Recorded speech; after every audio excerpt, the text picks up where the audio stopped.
Bienvenue dans ce tout premier épisode des podcasts de Luberon et Sort d'entreprendre. Vous le savez, nos ateliers et nos rencontres thématiques sont au cœur de la vie du réseau.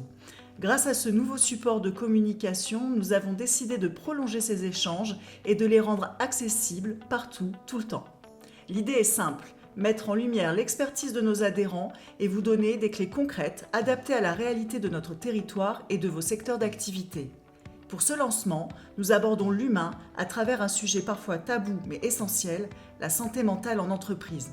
Cet épisode vous propose un panorama global, informatif et identifie des relais locaux avant de laisser place dans nos prochains numéros à des échanges à plusieurs voix. On se lance ? Bonne écoute. En 2025 et 2026, la santé mentale a été déclarée grande cause nationale. Aujourd'hui, 25% des salariés se déclarent en mauvaise santé mentale. Mais de quoi parle-t-on exactement ? Selon l'OMS, la santé mentale n'est pas juste l'absence de troubles. C'est un état de bien-être qui permet à chacun de réaliser son potentiel et de faire face aux difficultés de la vie sans que celles-ci bouleversent complètement notre rapport au monde. Voyons ensemble comment les entreprises et les dirigeants peuvent agir. Les RPS, ou risques psychosociaux qui impactent notre santé, sont classés en 6 familles. L'intensité et le temps de travail. Par la surcharge de travail, la pression des délais ou les difficultés à équilibrer vie pro et vie perso. Les exigences émotionnelles, en devant maîtriser voire masquer ses émotions en permanence. Le manque d'autonomie, de quelle marge de manœuvre dispose le salarié dans son travail, est-il entendu et comment ses compétences sont-elles utilisées. La qualité des rapports sociaux, manque de soutien de la part des collègues ou de la hiérarchie, ainsi que le manque de reconnaissance dont on parle si souvent. Les conflits de valeurs, quand sa conscience professionnelle n'est plus en phase avec ses missions et qu'on juge son travail inutile. Enfin, l'insécurité, une situation instable, peur du changement ou de la perte de son emploi. Les conséquences de ces difficultés, seules ou conjuguées, sont réelles. Stress, anxiété, épuisement professionnel. Cette situation n'est pas tenable humainement et n'est pas sans conséquences sur l'entreprise. On observe une augmentation claire de l'absentéisme et une démotivation des équipes, ainsi qu'une baisse de la performance globale de l'organisation. Il faut rappeler que ce n'est pas seulement une question de bien-être, c'est aussi un devoir légal. L'employeur a une obligation de résultat en matière de sécurité et de protection de la santé physique et mentale de ses travailleurs.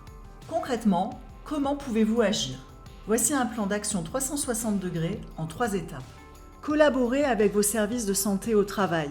Rapprochez-vous du GMSI 84 ou du SAT Durance Luberon pour diagnostiquer ensemble vos risques. Cela commence par évaluer les risques comme la surcharge de travail ou les signaux faibles et à les inscrire dans le document unique d'évaluation des risques professionnels. Sensibiliser et former. Ne restez pas démunis. Déployez des formations comme les premiers secours en santé mentale, PSSM. L'association du même nom donne les connaissances, les compétences et la confiance nécessaires pour soutenir un ami, un membre de la famille ou un collègue confronté à un problème de santé mentale ou à une crise, pour savoir quoi dire et apprendre à aider.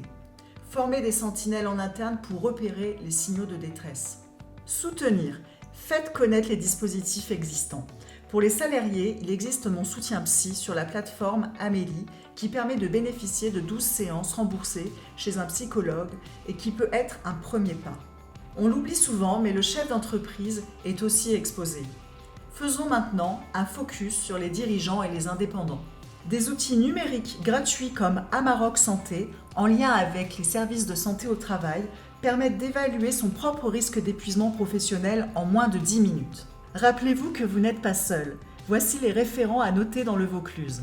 Si vous êtes indépendant, l'association CARE 84 propose un accompagnement humain, administratif et juridique pour préserver votre activité. En cas de souffrance aiguë, c'est le réseau APESA qu'il ne faut pas hésiter à contacter. Ce sont des psychologues formés spécialement pour les dirigeants en crise. La détresse des dirigeants est une réalité chiffrée. À l'échelle nationale, le réseau APESA a déjà traité plus de 11 500 fiches alertes pour des chefs d'entreprise en souffrance depuis 2013. Rien qu'en 2025, plus de 1600 alertes ont été déclenchées. Les urgences psychiatriques CAP 72. Pas d'inquiétude pour ces contacts, nous mettons tous les liens dans les notes de l'épisode. Prenez soin de vous, de vos équipes Et si vous avez envie d'en savoir plus, nous sommes à votre écoute.